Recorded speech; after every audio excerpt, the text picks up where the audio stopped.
The breaking point. Commander Elena Ramirez stared at the holographic display, her dark eyes reflecting the red markers of destroyed human vessels scattered across the Ta City system.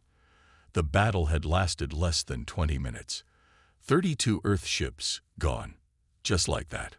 "Play it again," she ordered, her voice steady despite the hollow feeling in her chest. The AI complied, projecting the entire engagement from start to finish. The Kroner battleships had emerged from hyperspace with practiced precision, their crystalline hulls gleaming against the backdrop of stars. Earth's defense fleet had responded exactly as trained, forming up into textbook defensive positions. And it hadn't mattered at all. The Kroner's quantum lance weapons had torn through human shields like they were made of paper. Their point defense systems had swatted down missiles and energy projectiles with contemptuous ease. It was the fourth such defeat in as many months, and each time the story was the same. Human technology, despite years of advancement, remained hopelessly outmatched. "Commander," Captain David Chen's voice broke through her thoughts. "The Defense Council is waiting." Ramirez nodded, taking one last look at the tactical replay before following Chen through the corridors of Luna Command.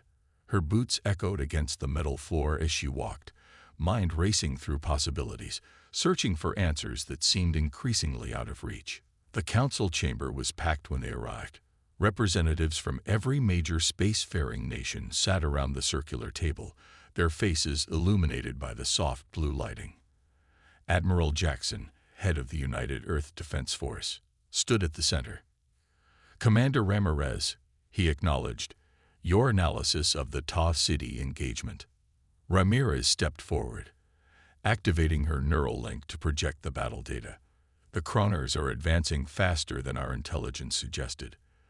Their quantum lance technology has improved by an estimated 40% since our first encounter. Our best shields," she paused, choosing her words carefully, "might as well not exist." Murmurs of concern rippled through the chamber. A Chinese representative spoke up. "Then we must accelerate our quantum research, redirect more resources." "No," Ramirez interrupted, earning surprised looks from around the table. "Respectfully, that's exactly what we shouldn't do." She manipulated the holographic display, zooming in on a Kroner battleship. "We've spent 5 years trying to match their technology. 5 years of pouring resources into copying their approach to space warfare. And we're further behind now than when we started." "What are you suggesting, Commander?" Admiral Jackson asked, his expression curious. Ramirez took a deep breath. What she was about to propose would either end her career or change the course of the war. "We need to stop trying to fight like the Kroners. We need to fight like humans." She brought up historical footage from Earth's naval warfare era. In the 20th century, aircraft carriers revolutionized naval combat. They'd proved that you didn't need the biggest guns to win. You needed reach, flexibility, and the ability to project force across vast distances. The display shifted to her preliminary designs. "I'm proposing we build supercarriers. Not warships, launch platforms. Massive vessels designed to carry hundreds, eventually thousands of small, AI-augmented fighters. While the Kroners focus on perfecting their capital ships, we'll overwhelm them with swarms of craft too numerous and agile to effectively counter. The resource requirements would be astronomical," the European Union representative protested. "Less than continuing to build ships that get destroyed in minutes," Ramirez countered. "The Kroners have spent centuries perfecting their approach to space warfare. They expect us to keep trying to match them shot for shot. They don't expect us to completely change the rules of engagement." She brought up more detailed schematics. "We have advantages they don't. Our AI integration is more advanced. Our pilots are trained to think creatively, to adapt. Combined with swarm tactics and carriers that can launch fighters faster than anything ever built." She let the implications sink in. Admiral Jackson studied the designs, his expression thoughtful. "The risks would be significant if these carriers were lost." "We're losing already, sir," Ramirez said quietly. "At least this gives us a fighting chance." The chamber fell silent as the council members considered her words. Finally, Admiral Jackson spoke. How long would it take to build the first carrier? With emergency protocols and full resource allocation, 18 months. We've already begun preliminary engineering work. Ramirez met his gaze steadily, daring him to comment on her presumption. To her surprise, he smiled. Of course you have. He turned to address the council. Ladies and gentlemen, I move we authorize Commander Ramirez's proposal under the codename Project Atlas. All in favor? Hands rose around the table, some quickly, others with more hesitation. But in the end, the vote was unanimous. Ramirez felt a weight lift from her shoulders, replaced by a surge of determination. As the council members filed out, Admiral Jackson approached her. I hope you're right about this, Commander. Because as of now, you're in charge of Project Atlas.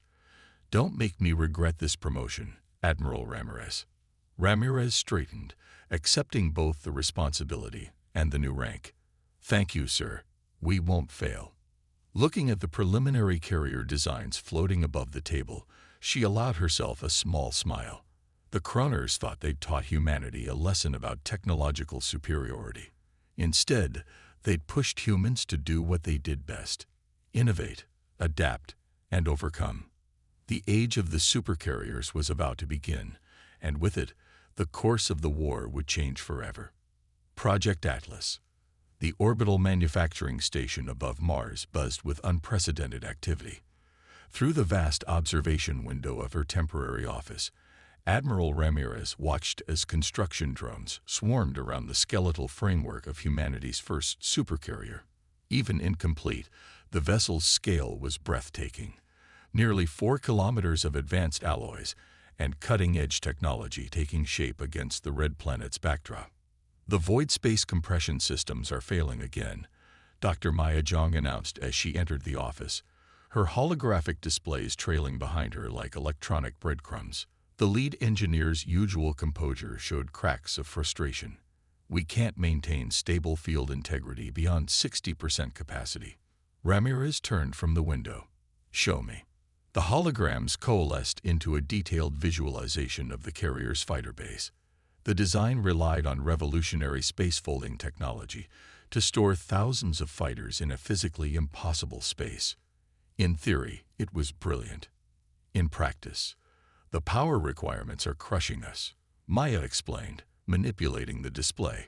We can generate the fields, but maintaining them. The energy bleed is massive. At this rate, we'd need a small star to power the carrier. What about the quantum core designs from Dr. Patterson's team? Not ready. We're trying to solve too many impossible problems at once. Maya collapsed into a chair, running her hands through her short black hair. Maybe the council was right. Maybe we're reaching too far. Ramirez studied the holographic readouts, her mind racing. What if we're thinking about this wrong? She mused. We're trying to create permanent void space pockets. What if we made them temporary instead? Maya sat up straighter. Go on. Instead of maintaining stable fields constantly, we create them only when we need to launch or recover fighters. The rest of the time, the fighters stay in normal space, just compressed somehow. The engineer's fingers flew across her displays, running calculations. Like a cosmic accordion. She muttered. Yes, yes. We could use metamaterial arrays to create localized space-time distortions. The power requirements would be intense but brief. Much more manageable. A small smile crossed Ramirez's face. One problem down, about 1,000 to go. The next crisis came 3 days later in the form of Captain James Wilson, head of fighter operations. The neural interface is killing our pilots, he reported grimly during the morning briefing. The simulation runs are showing severe mental fatigue after just 30 minutes of high-intensity combat scenarios. The human brain isn't meant to process that much tactical data simultaneously, Dr. Sarah Chen, their chief neurologist, explained. We're asking pilots to maintain awareness of dozens of fighters while coordinating with AI systems and responding to threats. It's overwhelming their neural architecture.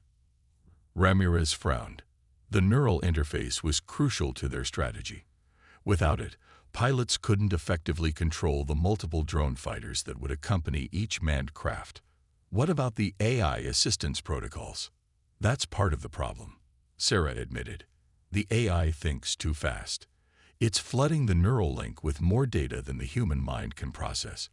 We either need to dumb down the AI significantly. Unacceptable, Ramirez interrupted. The whole point is to combine human creativity with AI processing power. Or we need to completely redesign how humans and AI interact. The solution came from an unexpected source. Dr. Victor Santos, a quantum computing specialist who'd been working on the carrier's main systems, heard about the neural interface problem during lunch. 2 days later, he burst into Ramirez's office without bothering to knock. "We don't need to process everything," he exclaimed by way of greeting, his excitement palpable. "The human brain already filters out most sensory data it receives. We just need to teach the AI to do the pre-filtering." The idea was elegant in its simplicity. Instead of raw data, the AI would send only the most relevant information, learning from each pilot's responses to refine its filtering algorithms. Within weeks, the modified neural interface was showing promising results. The breakthroughs and setbacks continued. The revolutionary magnetic launch system, designed to send fighters into combat at unprecedented speeds, worked perfectly in simulations but kept melting its containment housing in real tests. The solution involved exotic materials borrowed from the Martian mining industry. The carrier's point defense grid, essential for protecting the massive vessel, drew so much power it interfered with other systems. A brilliant young engineer solved that by designing a distributed network that could share energy between weapons, ensuring maximum efficiency. 6 months into the project, Admiral Jackson visited the construction site. Ramirez gave him the full tour, showing off their progress while carefully avoiding the sections still giving them trouble. "Impressive," he admitted, watching a test of the new fighter launch system. "But the Kroners aren't sitting idle. Our latest intelligence suggests they're developing even more powerful weapons." "Let them," Ramirez replied with quiet confidence. "They're still thinking in terms of bigger guns and stronger shields. They don't understand what's coming." As if to underscore her point, a squadron of prototype fighters streaked past the observation window, their formation controlled by a single pilot using the new neural interface.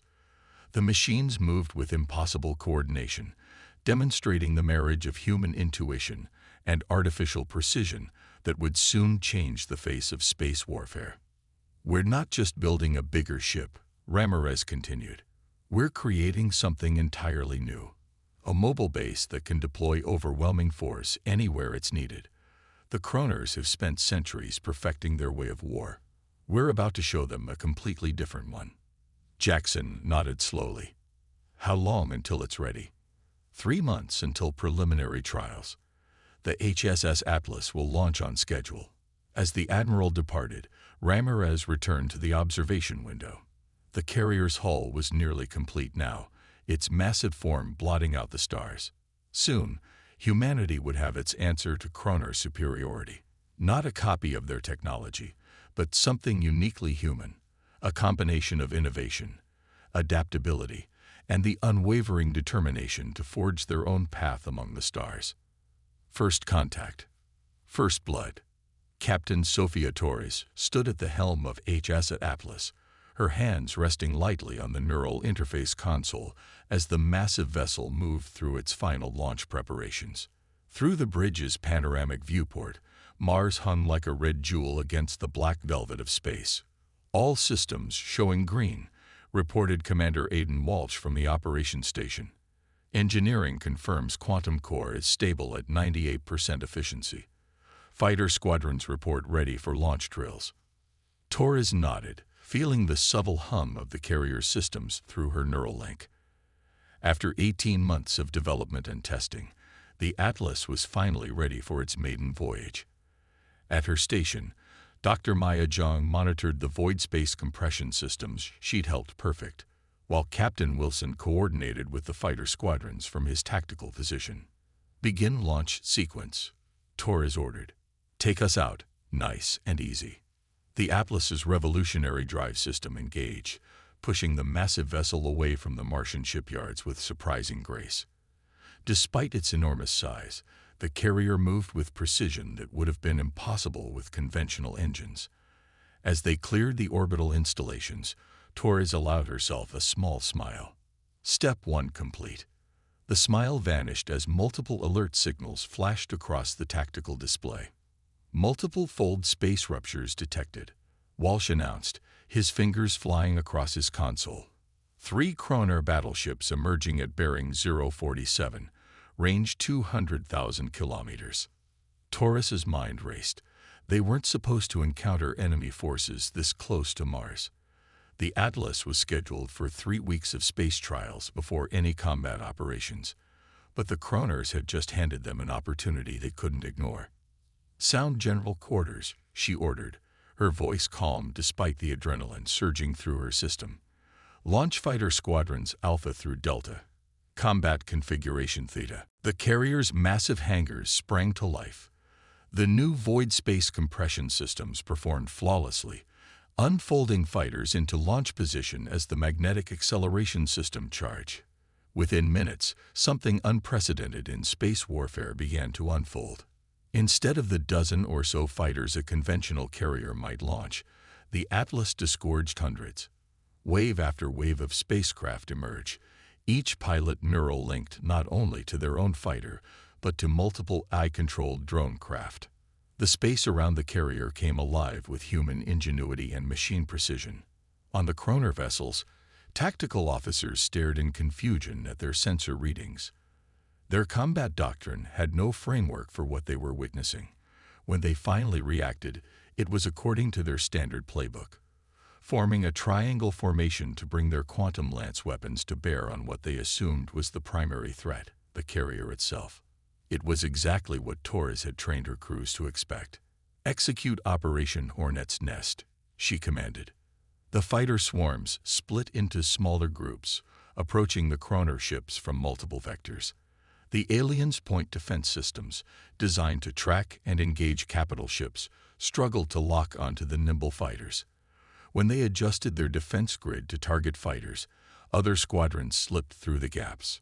"First strikes confirmed," Wilson reported, excitement bleeding through his professional tone. "Their shields are holding, but they're having to constantly adjust coverage. They can't maintain a firing solution on us." Torres watched through the tactical feed as her fighters executed maneuvers that would have been impossible for larger ships. The Kroner vessels were powerful, but they had never faced an attack like this. Death by 1,000 cuts from opponents too small and numerous to effectively counter. "They're attempting to coordinate their shield harmonics," Walsh announced, trying to create an overlapping defense grid. Just as the simulations predicted, Torres smiled. "Signal Beta and Gamma squadrons. Begin Phase 2. The fighters regrouped and attacked again, this time targeting specific points where the Kroner shields overlapped. It was a tactic that would have been suicidal for capital ships, but the fighters' speed and numbers made it devastatingly effective. Within minutes, the first Kroner battleship's shields failed. The other 2 vessels, realizing the danger, attempted to retreat into fold space. Torres let them go. They would carry the message better than any diplomatic cable could. As recovery operations began for the fighters, Torres received a transmission from Admiral Ramirez aboard the Mars Defense Station. "Exceptional work, Captain," Ramirez said, pride evident in her voice. "The Atlas just rewrote the rules of space warfare. And this is only the beginning." Looking at her crew's triumphant faces, Torres knew Ramirez was right. The supercarrier hadn't just survived its trial by fire. It had demonstrated a new era of human innovation and tactical superiority. The Kroners would adapt, of course, but by then, humanity would be building more carriers. "Begin after-action analysis," she ordered. "I want every detail of this engagement studied.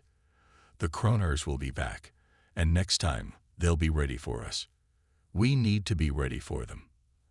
As the Atlas continued its patrol, its fighters forming a protective screen around the massive vessel. Torres reflected on what they'd accomplished. Humanity had done more than just win a battle. They'd changed the fundamental nature of space warfare. The age of the supercarrier had begun, and with it, humanity's chance to forge its own destiny among the stars. Evolution of warfare. 6 months after the Atlas's first victory, the orbital shipyards above Mars and Earth worked at full capacity. 3 more supercarriers were under construction, each incorporating lessons learned from the Atlas's combat experiences. But Admiral Ramirez knew ships alone wouldn't be enough. Standing in the newly constructed Carrier Warfare Center on Luna, she watched as the next generation of carrier pilots trained in advanced combat simulators.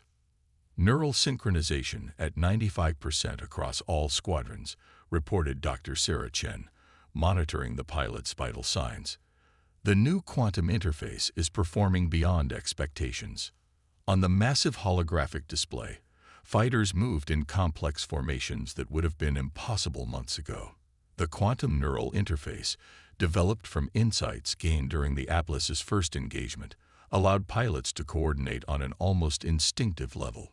Through their neural links, they shared not just tactical data, but spatial awareness, creating a collective combat consciousness that no eye could predict. "Show me Squadron Leader Patel's perspective," Ramirez requested. The display shifted, showing the view from Kiran Patel's lead fighter. Through her neural link, Patel commanded not just her own craft but coordinated with 12 eye-controlled drone fighters. More impressively, her squadron moved in perfect synchronization with 4 others, creating fluid attack patterns that adapted in real time to simulated Kroner defenses. "They've learned," Captain Wilson noted, studying the tactical readouts. "The Kroners are deploying smaller escort vessels now, trying to counter our fighter swarms, which is exactly what we wanted." Ramirez smiled. "Every resource they divert to point defense is one they can't use for offensive weapons. Commander Walsh, show them the new countermeasures." In the simulation, new vessels appeared alongside the carrier groups. Designated as Phantom-class electronic warfare ships, they began broadcasting conflicting sensor signatures, creating ghost fighter formations indistinguishable from real ones. Meanwhile, stealth frigates designated Shadowblade class slipped through the chaos, their advanced sensor suites gathering critical intelligence on Kroner defensive systems. "The key is synchronization," Dr. Victor Santos explained, pulling up development metrics. Each carrier group operates as a single organism, fighters, support ships, and the carrier itself, all linked through the quantum interface. The more carriers we network together, the more complex the patterns we can create. The simulation demonstrated his point as 3 carrier groups executed a coordinated attack. Fighters flowed between the massive vessels like schools of fish, using each carrier's bulk as cover while launching strikes from unexpected angles. The Kroner defenders, programmed with their latest observed tactics, struggled to maintain coherent defense patterns. Their targeting systems are designed to track large ships or small fighter groups, Santos continued. But when we network hundreds of fighters across multiple carriers, we create fluid combat formations that their predictive systems can't handle. Ramirez nodded, watching as the simulation concluded with another victory for the human forces. How many carriers can we network with current quantum entanglement technology? Theoretically, up to 8 without significant degradation. Beyond that, we'd need to develop new protocols. "Make it happen," Ramirez ordered. "The Kroners won't sit idle. They're already adapting their tactics, and we need to stay ahead of them." As if to emphasize her point, a priority message flashed across the command center's displays. Kroner activity had been detected in 3 systems simultaneously. They were probing human defenses, testing responses, looking for weaknesses in the new carrier doctrine. "They're learning," Wilson observed grimly. "Good," Ramirez replied. "Because so are we. Signal all carrier groups. Begin Operation Hydra." Across human space, carriers and their support vessels began moving into new defensive positions. Unlike traditional military doctrine, that relied on static fortifications, the carrier groups maintained constant mobility, never staying in one place long enough for the Kroners to mount a concentrated attack. The strategy demanded incredible coordination and resources, but it played to humanity's strengths. While the Kroners excelled at pitched battles between capital ships, humans had centuries of experience with mobile warfare and rapid deployment doctrine. Status update on the new carriers. Ramirez asked. HES Prometheus will launch next month, Santos reported. Orion and Artemis 3 months after that. The new construction facilities in the asteroid belt will cut production time by 30% for future vessels. Ramirez studied the strategic display, showing human carrier groups moving like pieces on a vast cosmic chessboard. Each carrier represented more than just military power. They were symbols of human innovation and adaptability. While the Kroners refined their existing technology, humanity had created something entirely new. Begin the next simulation, she ordered. Run the Epsilon protocols. Let's see how our pilots handle multiple carrier coordination. As the simulation began, Ramirez reflected on how far they'd come. The Atlas's first victory had been impressive, but what they were developing now went far beyond simple combat tactics. They were creating a new form of space warfare, one that combined human creativity with artificial intelligence in ways never before imagined. The Kroners had spent centuries perfecting their approach to space combat, building ever more powerful weapons and stronger shields. But humans had done what they did best. They changed the rules of the game entirely. The age of the supercarrier wasn't just about bigger ships or better weapons. It was about reimagining what was possible. In the simulation chamber below, another group of pilots entered the neural interface pods, ready to push the boundaries of what carrier warfare could achieve. The future of human space combat was evolving, and with it, humanity's place among the stars. The turning point. The alert came at 300 Earth Standard Time. 40 Kroner capital ships had emerged from fold space at the edge of the Sol system, accompanied by over 200 support vessels. Operation Starfall, the Kroner Empire's largest offensive, had begun. Admiral Ramirez stood on the bridge of HSF Atlas, now her flagship, watching as tactical displays showed the massive Kroner fleet advancing in perfect formation. Around Earth, 6 carrier battle groups had already taken their defensive positions, their crews ready for the fight of their lives. All carriers reporting quantum neural synchronization complete. Captain Torres announced from her station. Fighter squadrons prepped for launch. Support vessels in position. Ramirez nodded, studying the tactical display. The Kroner fleet approached in their characteristic spear formation, designed to concentrate their quantum lance batteries for maximum effect. A year ago, such a sight would have struck terror into any human commander. Now, it brought a slight smile to her face. They're still fighting the last war, she observed. Signal all carriers. Commence Operation Stormfront. The response was immediate and overwhelming.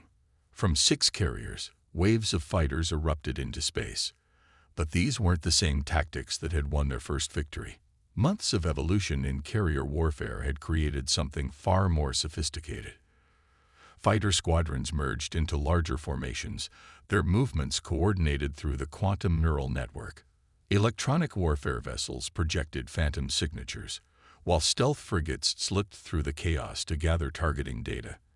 The space around Earth became alive with movement, a dance of human ingenuity and machine precision. The Kroners responded with their own innovations.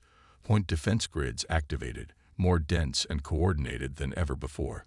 Smaller escort vessels moved to intercept fighter groups, while their capital ships maintained tight formation discipline.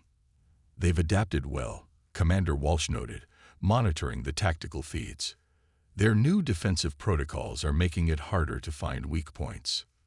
Then we show them something they haven't seen yet, Ramirez replied. Signal all carriers. Initiate Hydra protocol. The human formation suddenly shifted. Instead of operating as individual battle groups, the carriers began moving in concert, their fighter screens interweaving in impossible patterns. Through the quantum neural network, thousands of pilots and AI systems coordinated with perfect precision, creating combat formations that evolved faster than any defense grid could predict. Kroner fleet is approaching optimal weapons range, Torres reported. They're charging quantum lances. Execute Phase 2, Ramirez ordered.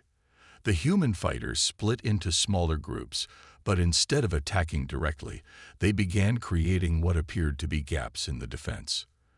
The Kroners, seeing what looked like weaknesses in the human formation, took the bait.